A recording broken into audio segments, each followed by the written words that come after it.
ఇప్పుడు దీన్ని ఇలా పైనుంచి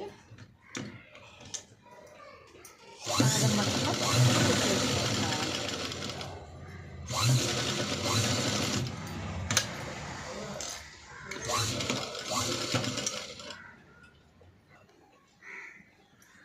ఇలా పాదం వరుసలో మొత్తం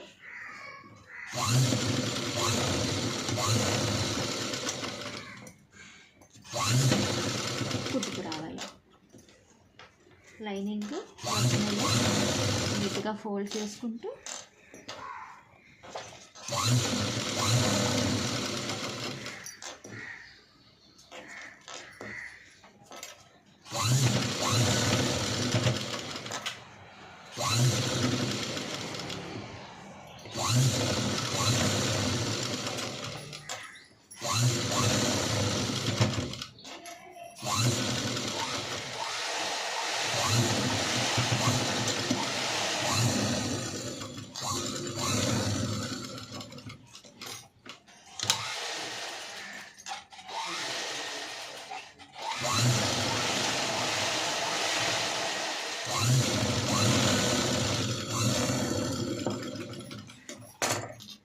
ఇలా నీట్గా కుట్టుకోవాలి.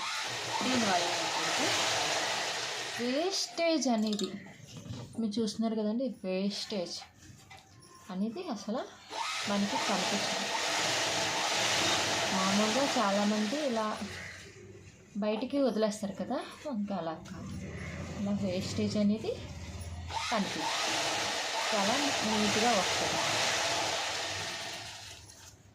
చూసారు కదండి ఎంత నీట్గా వచ్చిందో. ఫినిషింగ్ కూడా అంతే నీట్గా నెక్ వచ్చింది.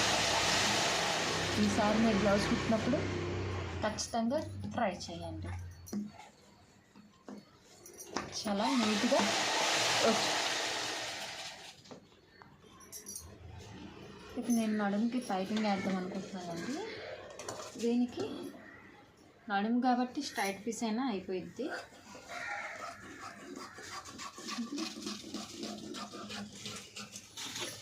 కట్ చేసుకుంటున్నాను, స్ట్రైట్ పీస్ కట్ చేసుకుని ఇది ఒక సైడ్ ఫోల్డ్ చేసి స్టిచ్ చేస్తున్నాను.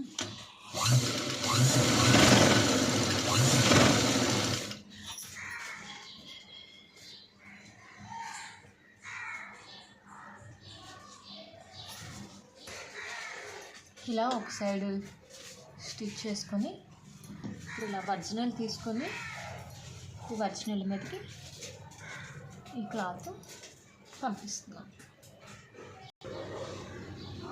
నార్మల్ పైపింగ్ అయితే ఇలాగ వేసుకోవాలండి. క్లాత్ కట్ చేసుకొని ఒక సైడ్ స్టిచ్ చేసుకొని మనకి ఎక్కడ కావాలో అక్కడ నేను స్టిచ్ చేసుకోవాలి.